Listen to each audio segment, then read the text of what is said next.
The crate would not stop shaking. Inside it, something heavy slammed against the wooden walls, again and again, and the two men carrying it nearly dropped it on the gravel path. Mara stepped back instinctively, her heart hammering, as the driver shouted for everyone to clear the way. This was not how her first morning at Brackenwood Wildlife Sanctuary was supposed to begin. She had arrived only 20 minutes earlier, suitcase still in her hand, when the emergency truck rolled through the gates with its lights flashing. A rescue had gone wrong somewhere upriver, and the animal inside that crate was, according to the frantic radio call, the largest cub anyone at the sanctuary had ever taken in. Mara had pictured her first day very differently. She had imagined a calm introduction, a tour of the enclosures, maybe a quiet afternoon reading files. Instead, she found herself pressed against a fence rail, watching grown men struggle to keep a crate from tipping over. A woman with short gray hair and sharp eyes strode past her, calling out orders without raising her voice. This was Nadia, the sanctuary's operations lead, and she moved like someone who had handled 100 emergencies before breakfast. She caught sight of Mara and paused only long enough to say, "You must be the new apprentice. Stay behind the yellow line, and don't say a word until I tell you it's safe." Then she was gone again, directing the crate toward a reinforced holding pen at the far end of the compound. Mara did as she was told. She had read about Brackenwood before applying, seen the photographs of lions pacing behind thick mesh, of leopards draped across platforms in the sun. She knew this place trained young apprentices to work alongside experienced handlers, preparing rescued cubs for either release or lifelong sanctuary care. What she had not expected was to witness a crisis before she had even signed her intake paperwork. The crate reached the holding pen, and the men set it down with visible relief. For a moment, everything went still.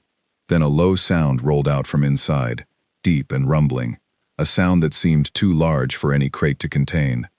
Mara felt the vibration of it in her chest rather than her ears. Whatever animal was inside, it was not a small one. "Steady now," Nadia said, her voice suddenly gentle, though her body remained tense and ready. "Open it slow." The latch slid back. The door of the crate swung open, and for a long breath nothing happened at all.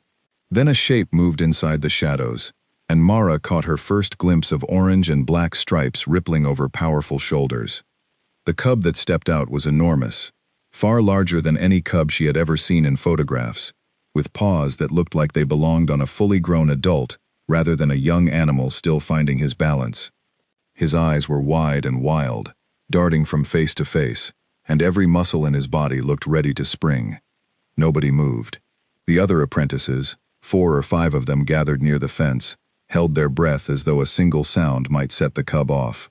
Mara realized she was holding her breath too. The cub took 2 uncertain steps forward, sniffed at the ground, then let out another rumble that made the nearest apprentice flinch and step back. "He's frightened," Nadia murmured, mostly to herself. "Something happened to him before we got the call. Look at the way he's favoring his front leg." Mara looked, and she saw it too, a slight limp, a hesitation in his stride that suggested pain rather than simple nervousness. Her heart ached for him even from a distance. She had come to Brackenwood because she loved these animals, because she believed every creature deserved patience and care, even the ones the world had already given up on. A tall man in a weathered jacket walked toward the pen from the main office, moving with the unhurried confidence of someone who had spent decades around animals far more dangerous than any human visitor. This, Mara would soon learn, was Gareth Holloway, the head instructor of Brackenwood, a man whose name she had heard mentioned with something close to reverence in the online forums where she had first learned about the sanctuary. He studied the cub for a long moment without speaking, his expression unreadable. "He's a big one," Gareth said finally. "Biggest cub we've taken in since I started here. We'll call him Kesh, after the river where they found him." He turned to Nadia. "Get the medical team ready. That leg needs looking at, but nobody goes near him alone until he settles. He's already shown he doesn't trust easily." Nadia nodded and moved off to relay instructions. Gareth's gaze swept over the small crowd of apprentices, and Mara felt a flicker of nervousness as his eyes passed over her. She had submitted her application only 2 months earlier, describing her background in animal science and her volunteer work at a smaller rescue center in the countryside. She had experience with rabbits, injured birds, Even a young fox once. But nothing on this scale. Nothing with claws this size, or a roar that could shake the ground. "You're the new one," Gareth said, stopping in front of her. It was not a question. "Yes, sir." Mara. She offered her hand, then wondered if that was the wrong thing to do, standing so close to a holding pen with an unsettled predator inside it. Gareth shook her hand briefly, his grip firm but not unkind. "Welcome to Brackenwood, Mara. I'll be honest with you. Since honesty saves lives around here, you won't be working with predator cubs. Not this season, maybe not for a long while yet." He said it plainly, without cruelty, the way a doctor might explain a diagnosis. "Our program only assigns cubs to apprentices with at least 2 years of hands-on experience with large carnivores. You have none. That's not an insult. It's simply a fact. And facts keep people safe in a place like this." Mara felt her stomach drop, though she tried not to let it show on her face. She had known, in theory, that this might happen. The application had mentioned an experience requirement buried in the fine print, and she had told herself she would prove herself quickly enough to change anyone's mind. Hearing it stated so directly, on her very first morning, with the largest cub the sanctuary had ever seen pacing behind the fence only a few meters away, stung more than she expected. "I understand," she said, keeping her voice steady. "What will I be doing instead?" Gareth studied her for a moment, as though weighing her response. Perhaps he had expected an argument, a protest, the kind of wounded pride that sometimes came from eager young apprentices who believed passion alone qualified them for danger. Instead, she had simply accepted it, and something in his expression softened, just slightly. "You'll start in support, feeding schedules for the smaller animals, medical record logging, enclosure maintenance, laundry duty for the medical wing, that sort of thing. It's not glamorous, but it's the backbone of this place. Every great handler here started by mucking out enclosures and reading charts nobody else wanted to read." He gestured toward the main building. "Nadia will get you settled. Pay attention, work hard, and in time, we'll see where you fit." He walked off toward the holding pen without waiting for a reply, already refocused on the injured cub, and the medical team gathering nearby with a tranquilizer kit and a stretcher. Mara watched him go, swallowing her disappointment, reminding herself that patience was part of the job description, whether anyone had written it down or not. The rest of the morning passed in a blur of introductions and orientation. Nadia walked her through the compound, pointing out the various enclosures, the feeding stations, the quarantine wing where new arrivals were monitored before joining the main population. Mara met Colin, a cheerful young man who managed the record room and seemed thrilled to have company, and Priya, a quiet veterinary assistant who barely looked up from her clipboard but offered a small nod of welcome. Everyone moved with purpose. Everyone seemed to know exactly where they belonged, and Mara felt the unfamiliar weight of being the only person without a clear role. By mid-afternoon, she had been given a stack of feeding logs to organize and a checklist of enclosures that needed fresh bedding. It was simple work, the kind she could have done in her sleep, but her mind kept drifting back to the holding pen at the far end of the compound. She wondered how the medical team had managed with the enormous cub, whether they had been able to treat his leg, whether he was resting now, or still pacing with that same wild, frightened look in his eyes. She finished her checklist faster than expected, and found herself walking, almost without deciding to, toward the quarantine wing. She told herself she only wanted to see the layout of the compound, to familiarize herself with where everything was kept. It had nothing to do with the cub. She repeated this to herself even as her feet carried her closer and closer to the reinforced fencing where Kesh had been placed. The wing was quiet when she arrived. Most of the staff occupied elsewhere for the evening rounds. A single low light glowed near the medical station, and beyond it, in the shadowed enclosure, she could just make out the shape of the cub lying on his side. A bandage had been wrapped carefully around his front leg, and his enormous chest rose and fell with slow, steady breaths. He was asleep, or close to it, worn out from the ordeal of the day. Mara stood at a respectful distance, watching him. Even in stillness, he looked powerful, his frame far larger than a cub his age should have been, his paws thick and heavy, even in sleep. She thought about what Gareth had said, about facts keeping people safe, and she understood the wisdom in it, even as some small, stubborn part of her heart ached to help him herself. "You're not supposed to be back here without supervision." The voice startled her, and she spun around to find Nadia standing a few feet away, arms crossed, though her expression was more curious than angry. "I'm sorry," Mara said quickly.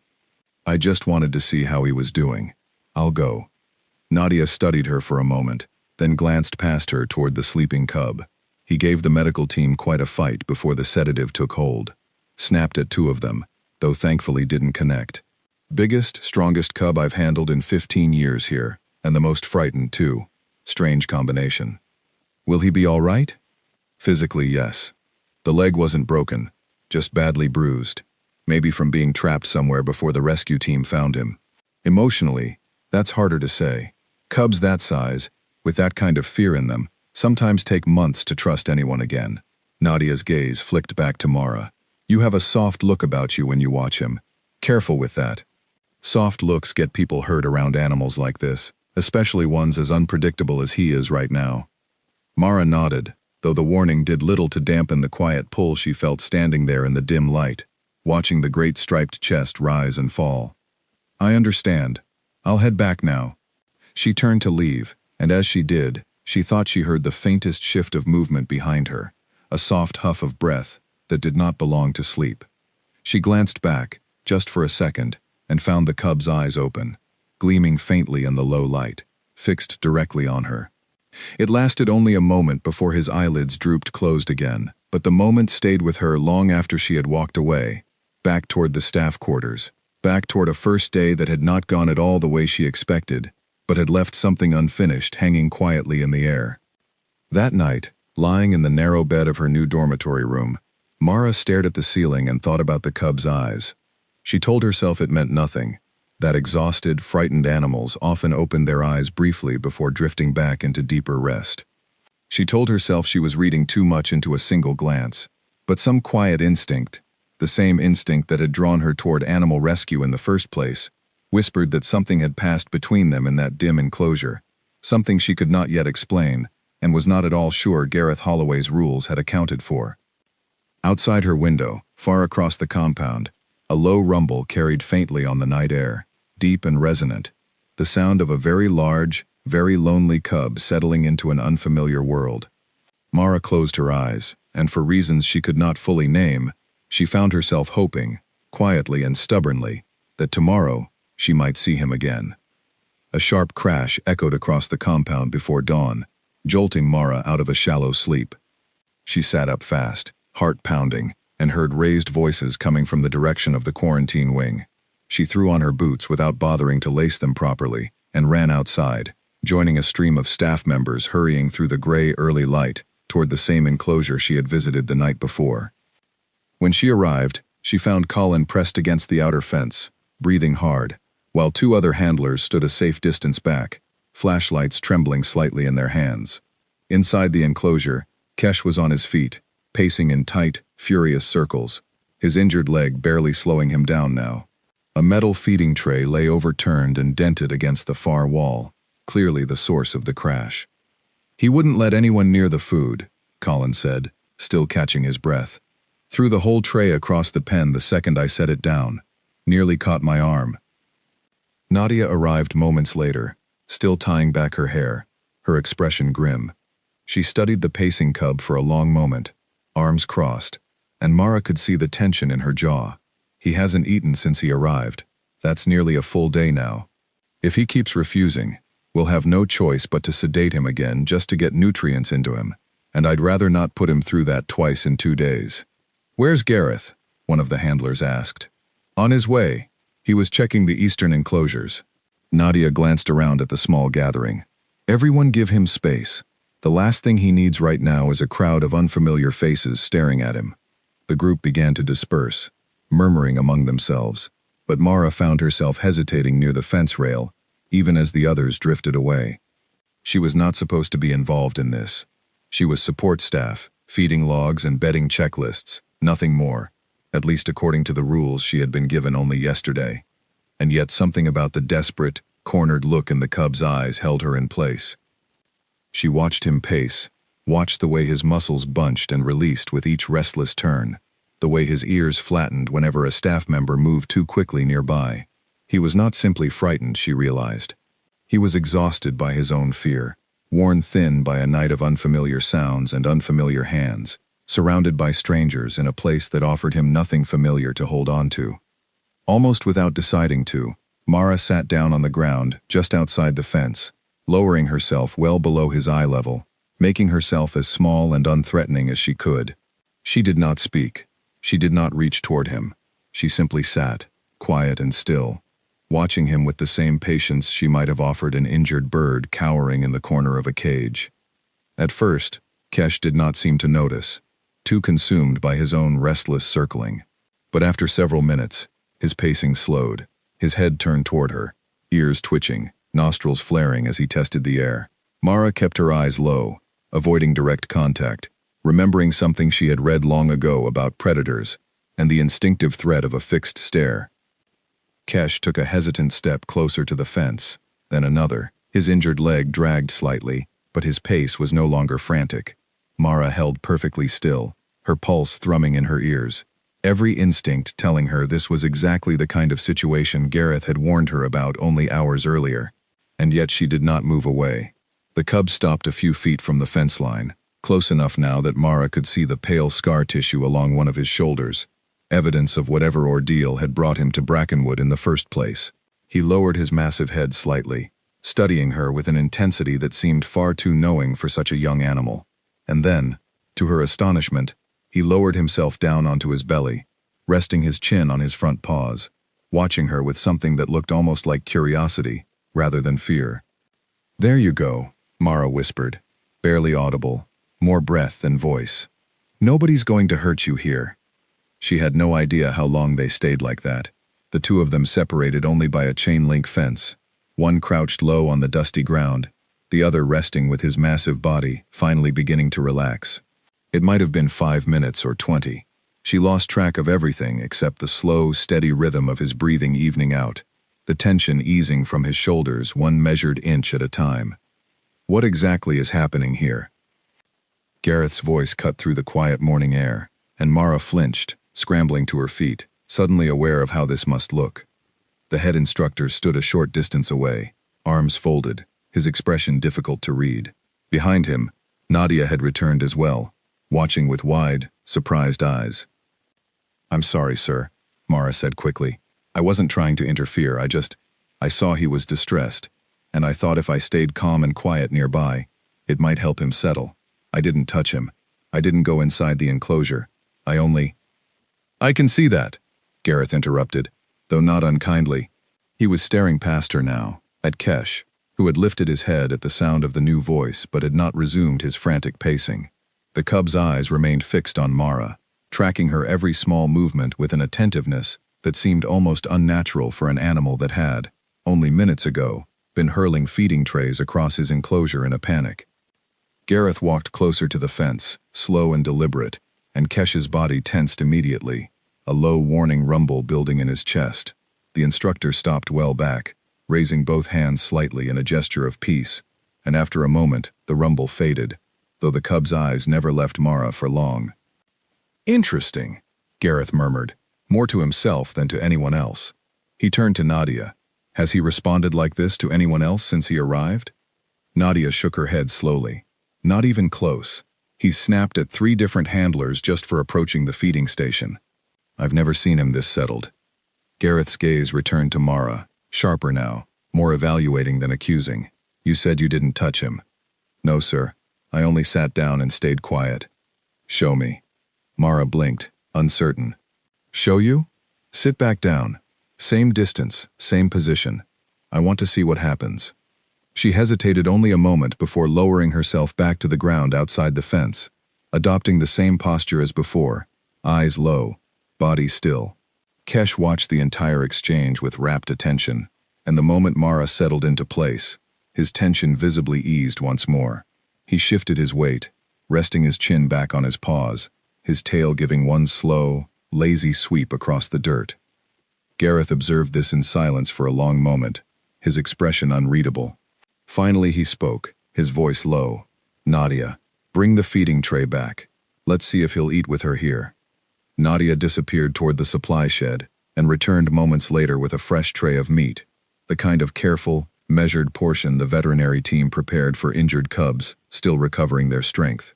She approached the enclosure slowly, and Kesh's ears flattened immediately, a warning growl rising in his throat as she drew near the gate.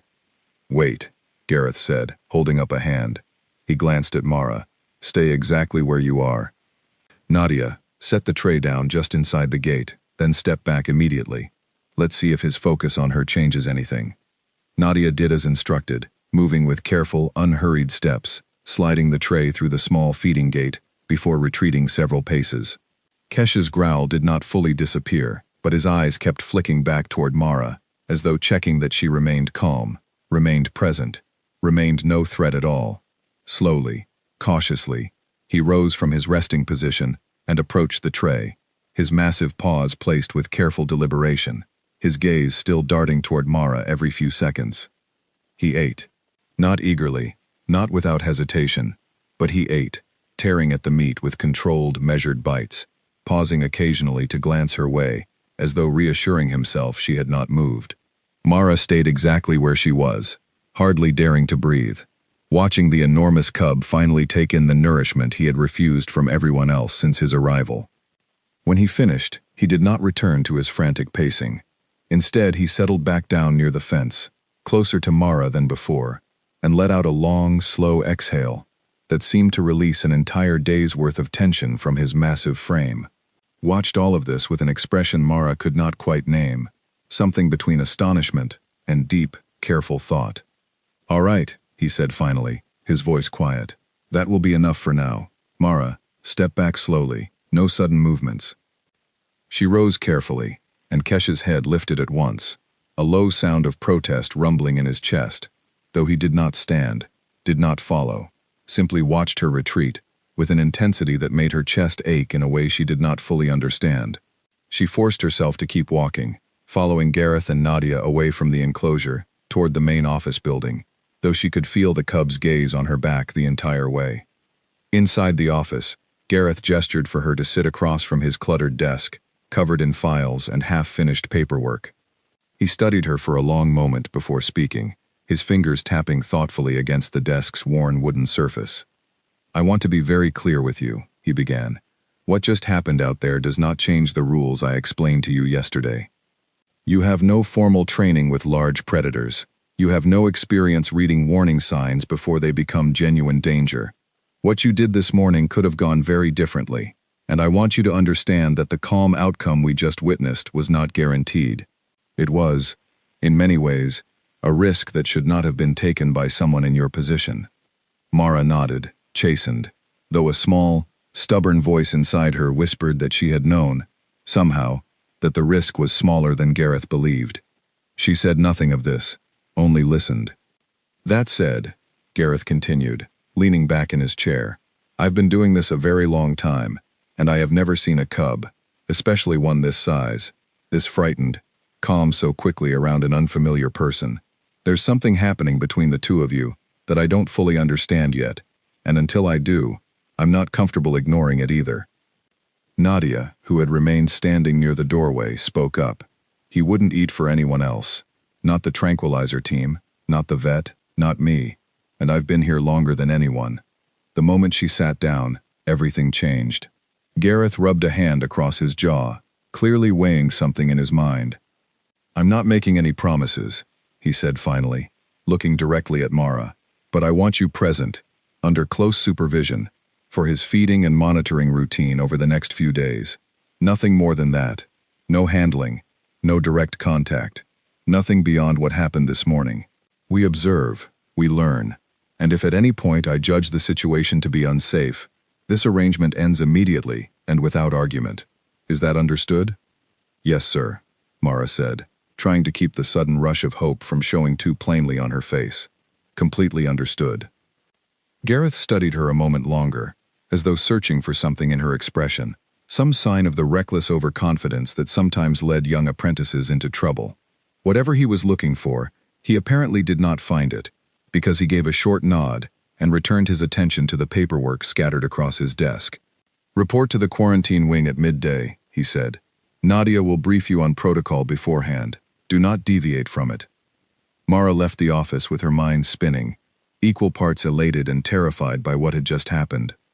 She had come to Brackenwood expecting to spend her first months buried in feeding logs and enclosure maintenance, and instead, within the space of a single day, she found herself standing at the edge of something she could not fully explain, something that had chosen her before she had ever chosen it. Walking back across the compound, she passed the quarantine wing once more, and though she did not stop, she glanced toward the enclosure where Kesh now lay resting peacefully in a patch of morning sunlight, his enormous body finally at ease. As though sensing her presence, his head lifted, eyes finding hers across the distance, and held there for a long, quiet moment before he settled back down, apparently satisfied that she had not vanished after all. Mara walked on, her heart still racing, already dreading and anticipating midday in equal measure, already wondering what kind of bond was forming, one careful, uncertain step at a time, between herself and the largest, most frightened cub Brackenwood had ever taken in. The alarm on Mara's watch had barely finished its second beep when someone pounded on her dormitory door, urgent and relentless. She opened it to find Priya standing there, out of breath, her clipboard forgotten somewhere behind her. "Nadia needs you at the quarantine wing right now." Kesh won't let the vet team near him for his morning check, and Gareth is already there, and it's getting tense. Mara did not bother changing out of her sleep clothes. She grabbed her boots and ran, weaving through the compound as the sun climbed slowly over the eastern fence line.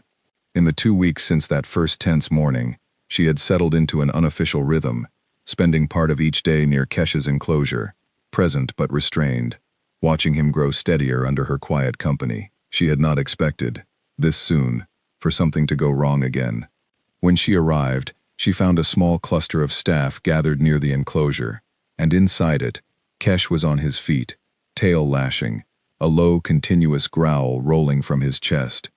A young veterinarian named Dr. Ellery stood frozen near the gate, a stethoscope dangling forgotten from her hand, clearly unwilling to take another step forward. Gareth stood a short distance away, his jaw tight, watching the scene unfold with visible frustration. "What happened?"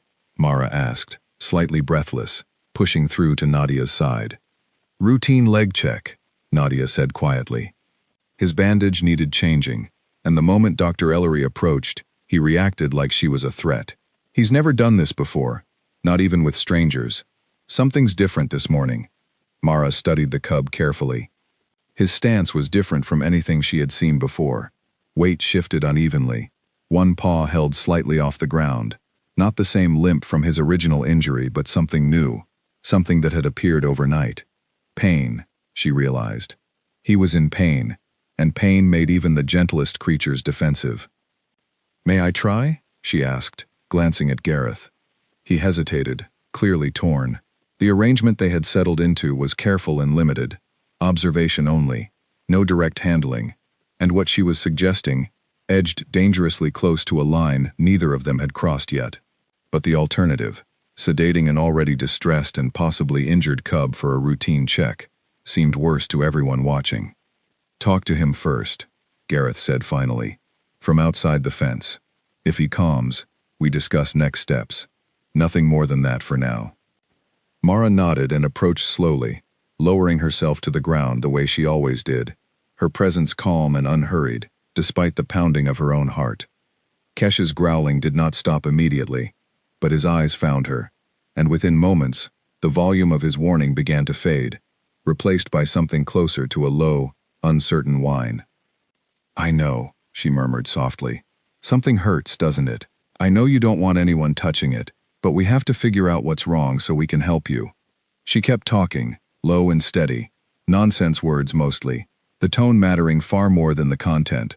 Kesh's tail slowed its furious lashing, his ears lifted slightly from their flattened position, and gradually his enormous body lowered back down toward the ground, though his gaze remained fixed on the injured paw with obvious discomfort. Gareth watched all of this with narrowed eyes, then made a decision. "Dr. Ellery, approach again, slowly, and watch him closely. Mara, keep talking.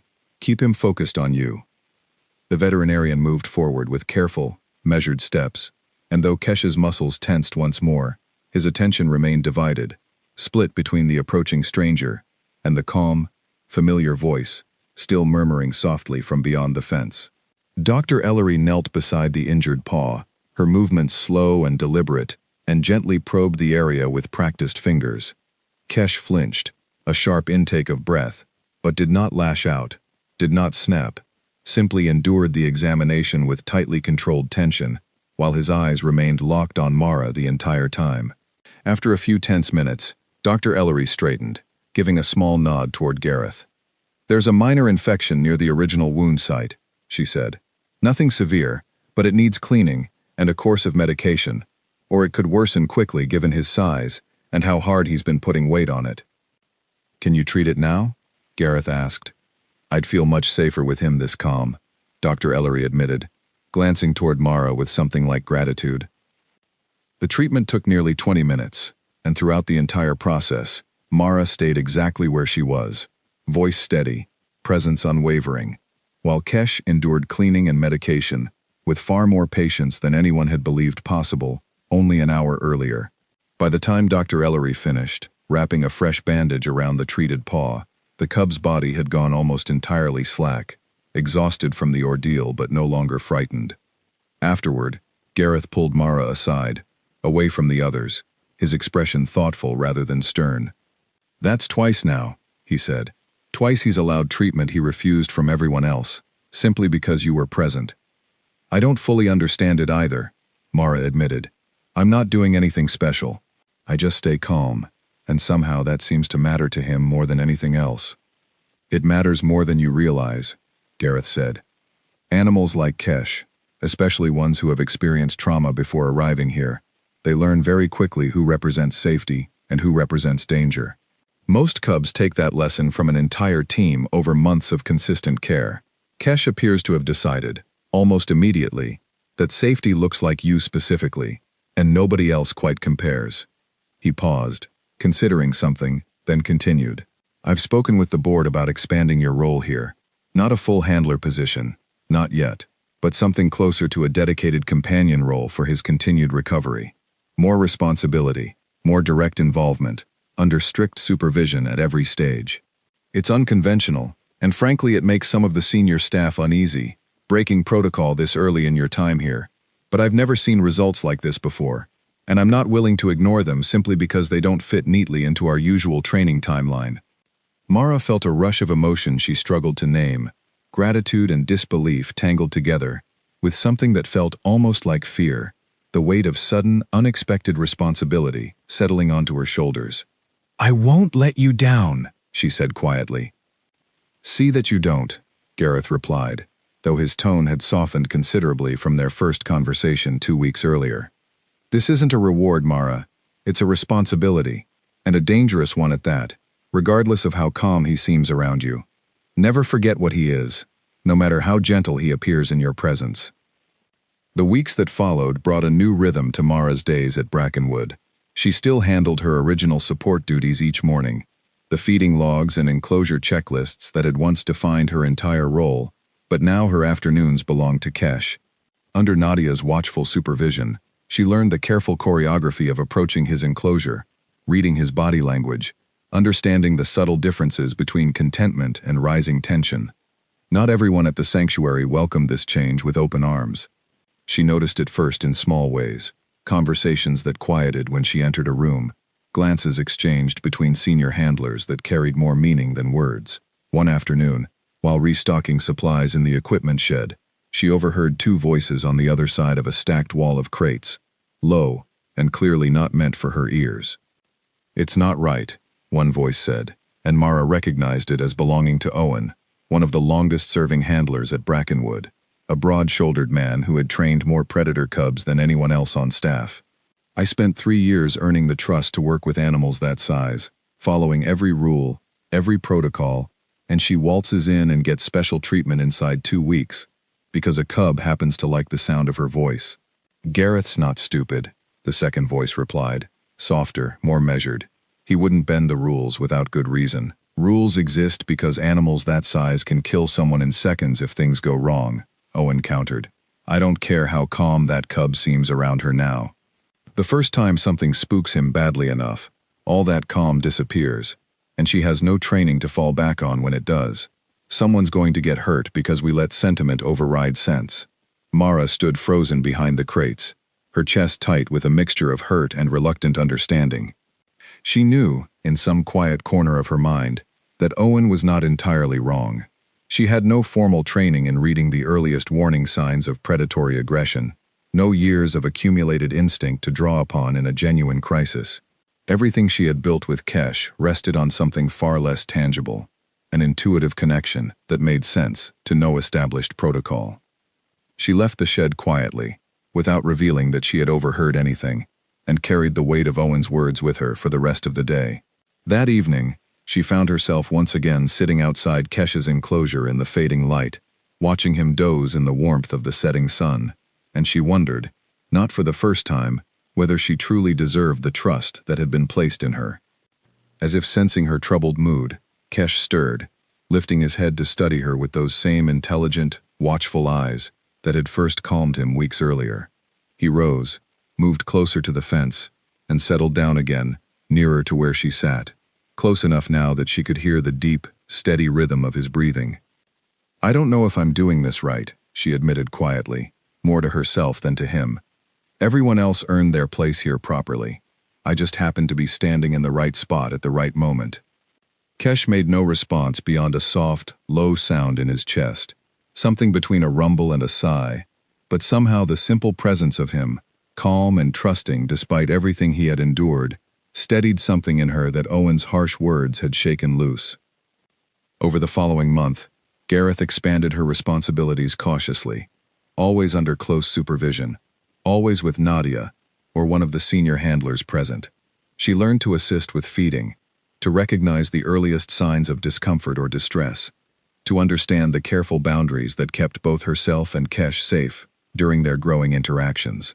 She studied late into the night, reading every training manual the sanctuary's small library offered, determined to close the gap between instinct and genuine knowledge.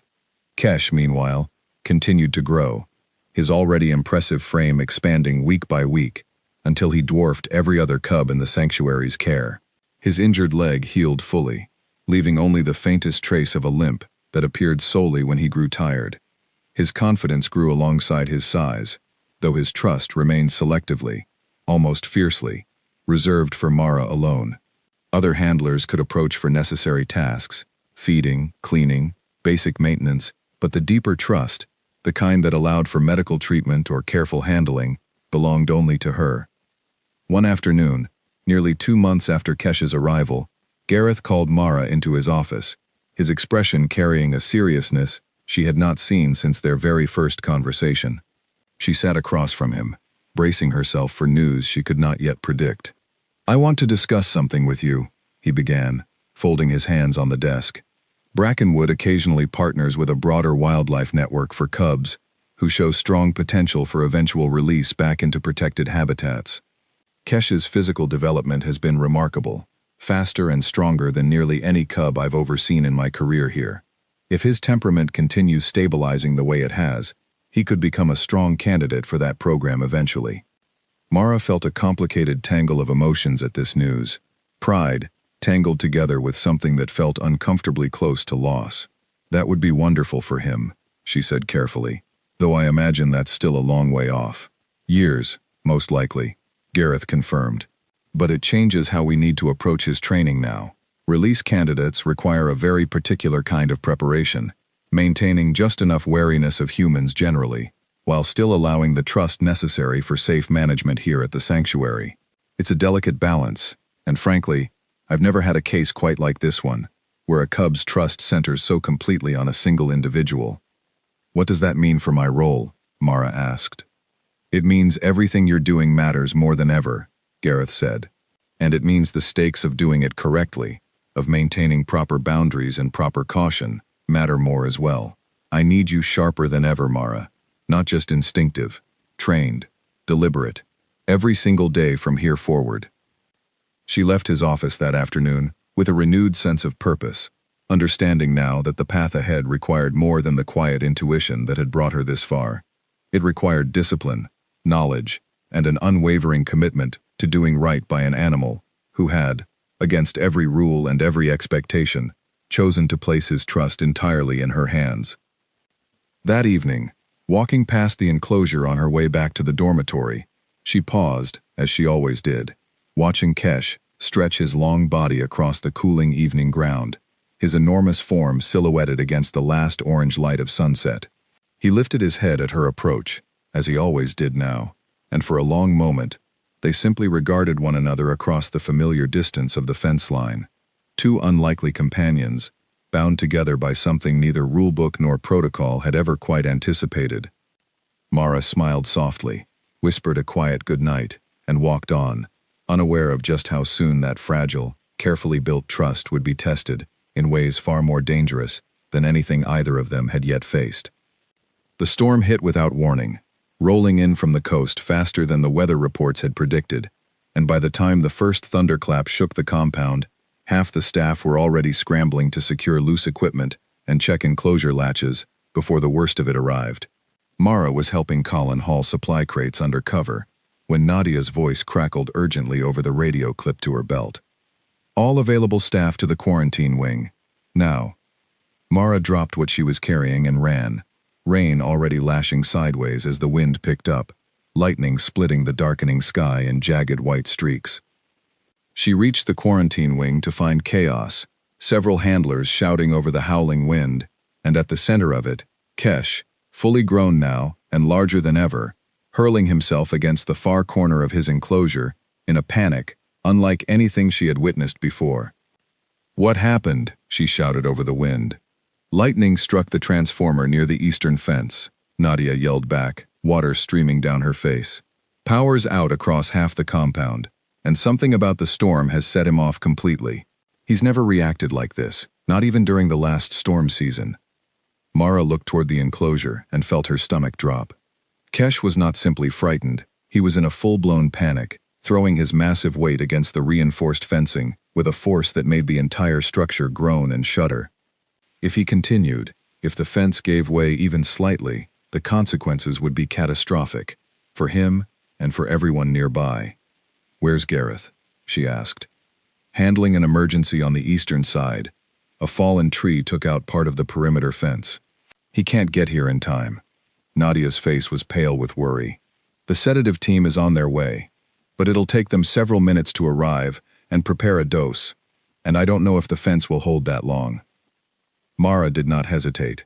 She moved toward the enclosure despite the pouring rain, despite the wind tearing at her clothes, despite every alarm bell in her mind warning her that this was different, that this was not the calm, controlled environment where she had always approached him before. This was raw panic, animal terror at its most primal, and she had never faced him in a state like this. "Mara, wait," Nadia called, grabbing her arm. "This isn't like before. He's not thinking clearly right now. This is genuinely dangerous." "I know," Mara said, and to her own surprise, her voice remained steady despite the fear pounding through her chest. "But if that fence gives out, it's dangerous for everyone, including him. I have to try." She approached the enclosure slowly, lowering herself as close to the ground as the muddy earth allowed, keeping her movements deliberate, despite the chaos of wind and rain surrounding her. Another crack of thunder split the sky directly overhead, and Kesh let out a sound unlike anything she had heard from him before, a raw, terrified roar that seemed to shake the very ground beneath her. "Kesh!" she called, pitching her voice to carry over the storm without shouting, keeping the familiar, steady tone that had always reached him before. "I'm here. Look at me." For a moment, nothing changed. He continued his frantic movement, muscles bunching and releasing, with each desperate lunge against the fence line, and Mara felt a cold spike of doubt pierce through her resolve. Perhaps this time was different. Perhaps the bond they had built could not withstand something this primal, this overwhelming. She called his name again, louder this time, steadier, refusing to let the doubt creep into her voice, even as it screamed through her thoughts. And slowly, gradually, his frantic movement began to falter. His head turned toward her, eyes wide and wild, chest heaving with exertion and terror, but his gaze found hers through the driving rain and, for the first time since the storm began, held there. "That's it," she said softly, still keeping her body low, unthreatening, familiar. "I know it's frightening, I know the noise is terrible, but I'm right here, and I'm not going anywhere. Kesh's massive body shuddered, another rumble of thunder rolling overhead, and for a moment, she feared he would resume his panicked assault on the fence.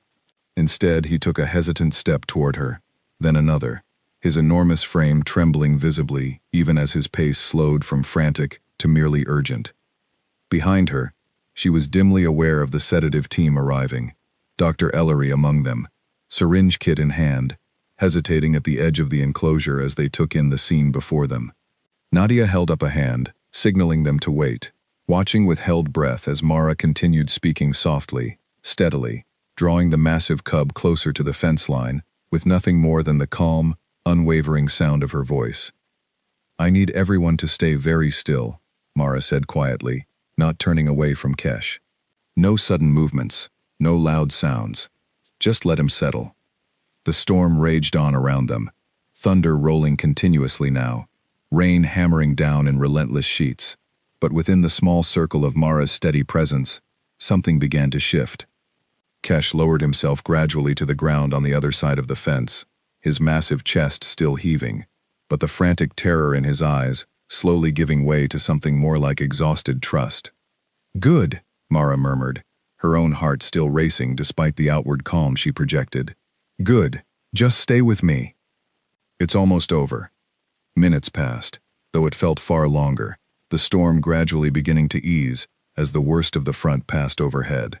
Kesh remained close to the fence, his breathing slowly returning to something resembling normal, his eyes never straying far from Mara, even as the thunder grew more distant.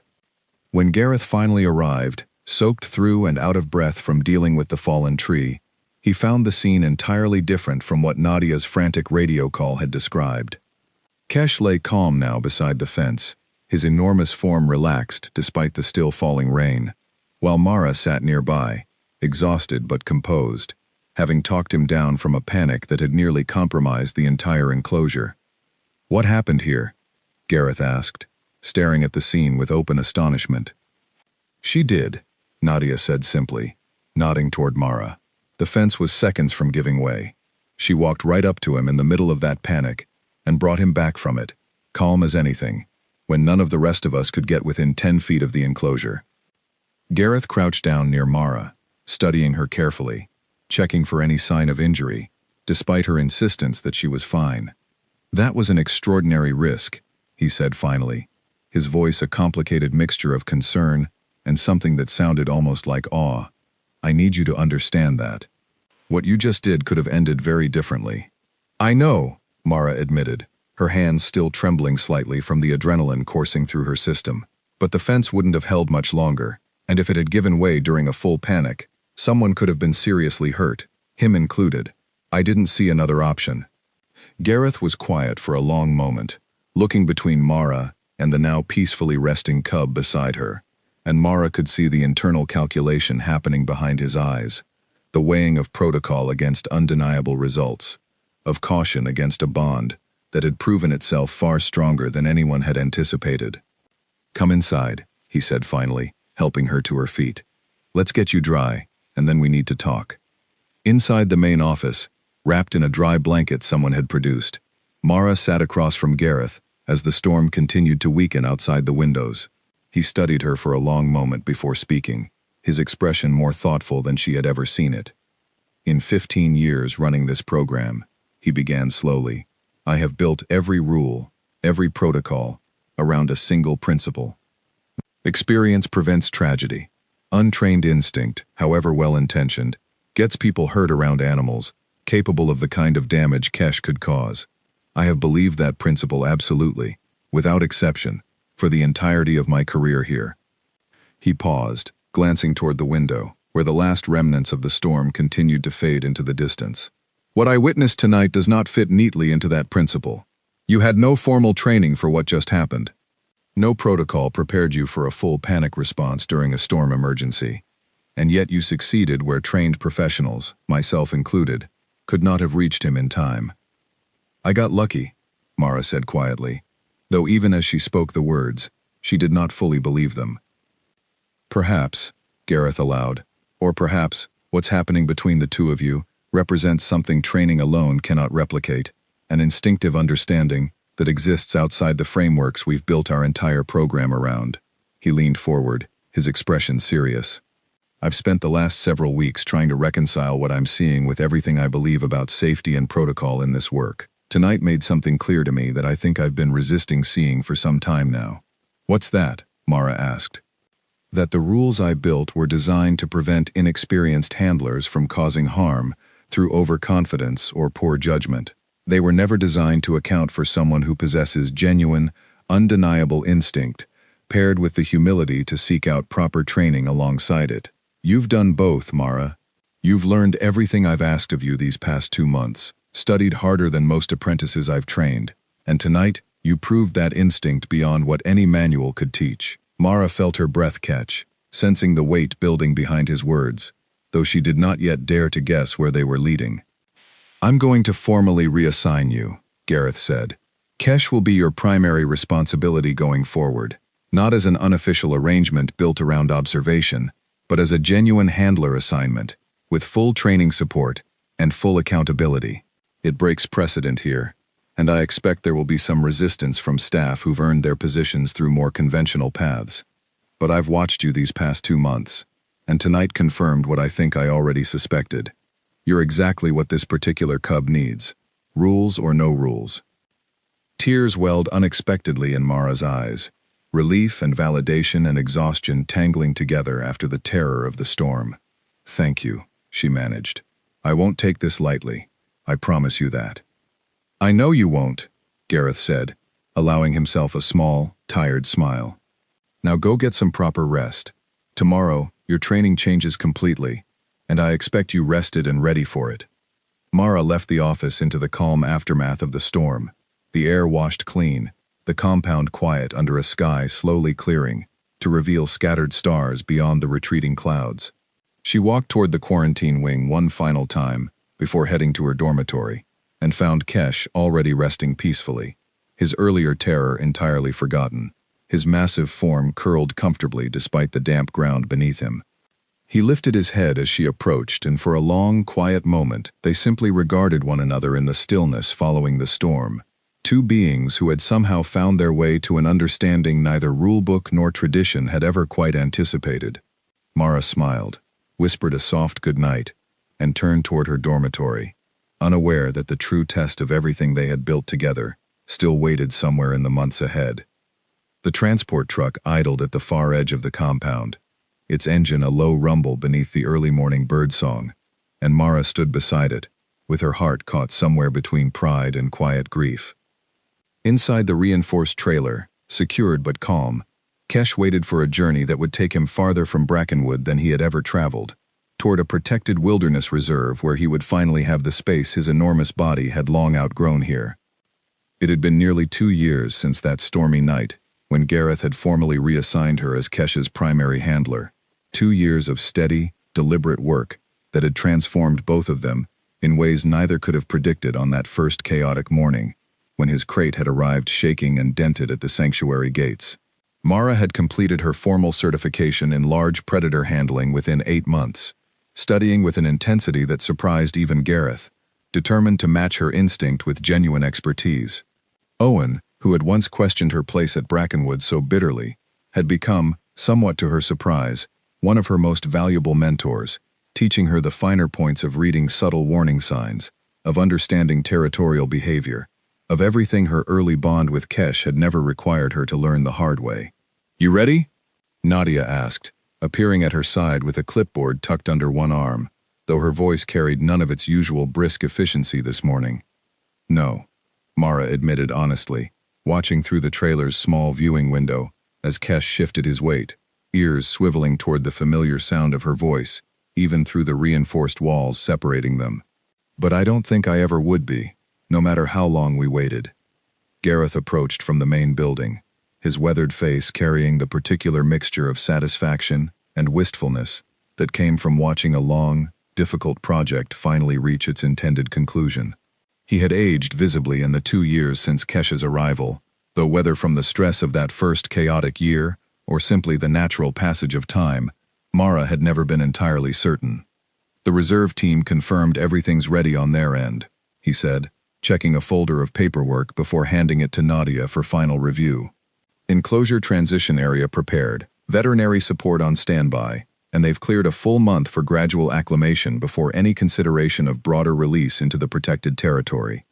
And if he struggles with the transition? Mara asked, the old worry resurfacing despite months of careful planning and preparation. Then we adjust, Gareth said simply. Nothing about this process happens on a fixed timeline. If he needs longer in the transition enclosure, he'll have it. If he needs you there for part of that adjustment period, that's already been arranged with the reserve staff. We're not abandoning 2 years of careful work to a rigid schedule now, not after everything it took to get here. Mara nodded, some of the tension easing from her shoulders at his reassurance, though the deeper ache of impending separation remained lodged firmly in her chest. She thought back over the long arc of the past 2 years, the countless mornings spent monitoring his growth, the patient hours teaching him the boundaries and behaviors that would eventually allow for this very transition, the quiet evenings simply sitting near his enclosure, talking softly about nothing in particular, while he listened with that same intelligent attentiveness that had first drawn her to him on that frightened, chaotic first morning. She remembered, too, the difficult conversations along the way, the meetings with the sanctuary's advisory board when questions arose about whether a cub this bonded to a single human could ever truly thrive in a wild setting, whether the very trust that had made him so remarkable might ultimately work against his own independence. She and Gareth had spent countless hours developing a careful protocol specifically designed to preserve Kesh's necessary wariness of humans generally, while maintaining just enough trust for safe management during the transition itself, a delicate balance neither of them had ever attempted before. The results had exceeded even their most careful hopes. Over the past 6 months, Kesh had gradually reduced his dependence on Mara's constant presence, learning to accept care from a small rotating team of trained handlers, while still recognizing her as something distinct, something foundational to his sense of safety, without being entirely dependent upon it. It was, Gareth had told her more than once, the most successful release preparation he had witnessed in his entire career, a testament to patience and careful, deliberate work, rather than any shortcut or lucky accident. It's time, Nadia said gently, checking her watch. The reserve team wants to begin the journey before the heat picks up this afternoon. Mara approached the trailer's small viewing window one final time, and Kesh's eyes found hers immediately, steady and calm, despite the unfamiliar rumble of the truck's engine surrounding him. She pressed her palm gently against the reinforced glass, and though he could not truly feel the gesture through the barrier, something in his posture seemed to settle regardless, as though understanding, in whatever way animals understand such things, that this moment carried significance beyond the ordinary routine of their days together. "You did it," she whispered, her voice thick with an emotion she made no effort to hide. "You made it further than anyone believed possible when you arrived here, frightened and hurting and trusting no one. I am so incredibly proud of you." Kesh huffed softly, a familiar sound she had come to recognize over 2 years as something close to contentment, and settled back against the padded interior of the trailer, apparently ready now for whatever journey awaited him beyond the compound gates. The drive to the reserve took most of the day, winding through increasingly remote countryside, until the paved roads gave way to careful dirt tracks leading toward a vast protected wilderness, far larger than anything Brackenwood's enclosures could ever offer. Mara rode in the accompanying vehicle behind the trailer, watching the landscape shift from familiar farmland to dense, untouched forest, her anticipation building with every passing mile. The reserve staff met them at the transition facility, a series of large, naturally landscaped enclosures designed to gradually introduce rescued animals to conditions closely mirroring true wilderness before any eventual full release. A tall woman named Fiona, the reserve's lead wildlife coordinator, greeted them warmly, her expertise evident in the careful, practiced way she assessed Kesh's condition as the trailer doors opened. "He's magnificent," Fiona said, watching as Kesh stepped cautiously out into the transition enclosure, his massive frame dwarfing even the reserve's most experienced handlers standing nearby. "I've read through his complete file, but seeing him in person, the sheer scale of what you two accomplished together really becomes clear." Kesh moved slowly through the unfamiliar space, nostrils flaring as he took in the rich, complex sense of genuine wilderness for the first time in his life. Sounds and smells entirely different from anything the sanctuary's careful enclosures had ever offered him. Mara watched from a respectful distance, her chest tight with a complicated mixture of joy and loss, as he explored this new territory with growing confidence, his earlier fear entirely absent from his measured, curious movements. "He'll adjust well," Fiona said, watching alongside her. "I can already see it in how he's exploring, cautious but not frightened, curious rather than overwhelmed. That kind of foundation doesn't happen by accident." "It took a long time to build," Mara said quietly. "Longer than I ever expected when I first started here." Over the following week, as arranged, Mara stayed near the reserve, gradually reducing her presence each day, according to the careful protocol she and Gareth had developed together. She watched Kesh grow steadier with each passing day, watched him begin interacting cautiously with the reserve's other resident cats, watched him claim territory and establish the kind of confident independence that had once seemed impossible for the frightened, injured cub who had arrived at Brackenwood so long ago.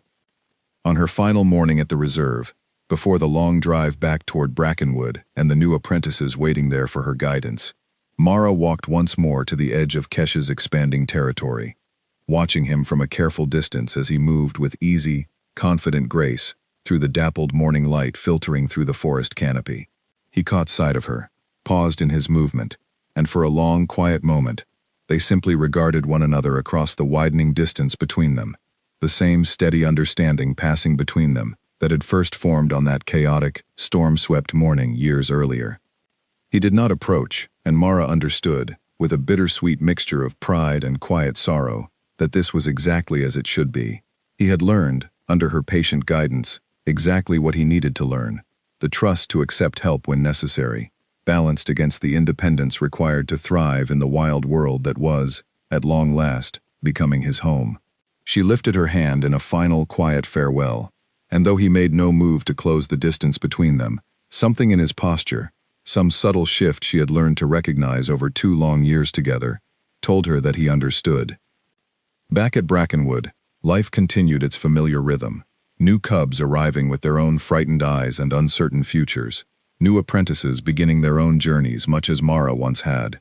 Gareth had, in the months following Kesh's departure, quietly revised the sanctuary's rigid experience requirements, incorporating a new evaluation process that considered instinct and demonstrated aptitude alongside traditional credentials, a change that traced its origin directly back to the extraordinary bond between a frightened new apprentice and the largest, most troubled cub Brackenwood had ever taken into its care.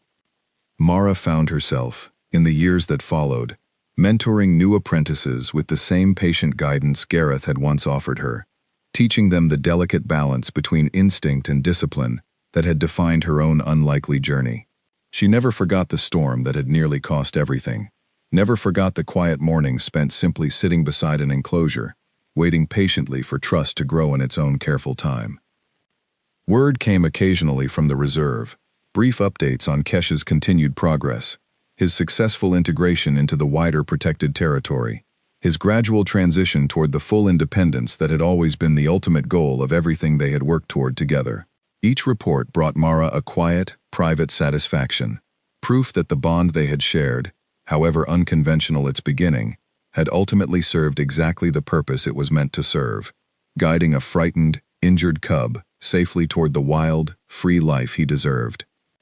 She kept, tucked carefully in her personal quarters at Brackenwood, a single photograph from those early days, Kesh resting peacefully beside the quarantine fence while a much younger, much less certain version of herself sat quietly nearby, the two of them bound together by a trust that had defied every rule anyone had ever tried to place around it. She looked at that photograph sometimes, on quiet evenings after long days spent training new apprentices of her own, and felt, every single time, the same quiet certainty that had carried her through every difficult moment of their remarkable journey together. Some bonds, she had come to understand, could not be measured by rule books, or experience requirements, or carefully constructed protocols. Some bonds simply chose their own path, defying every expectation placed upon them, and asked only for the patience and courage to follow wherever that path led. Brackenwood had taught her many things over the years, careful technique and disciplined caution among them, But the deepest lesson had come from Kesh himself, from that very first frightened glance across a chain-link fence, a lesson she carried with her still, in every new apprentice she guided, and every frightened new arrival she welcomed through the sanctuary gates.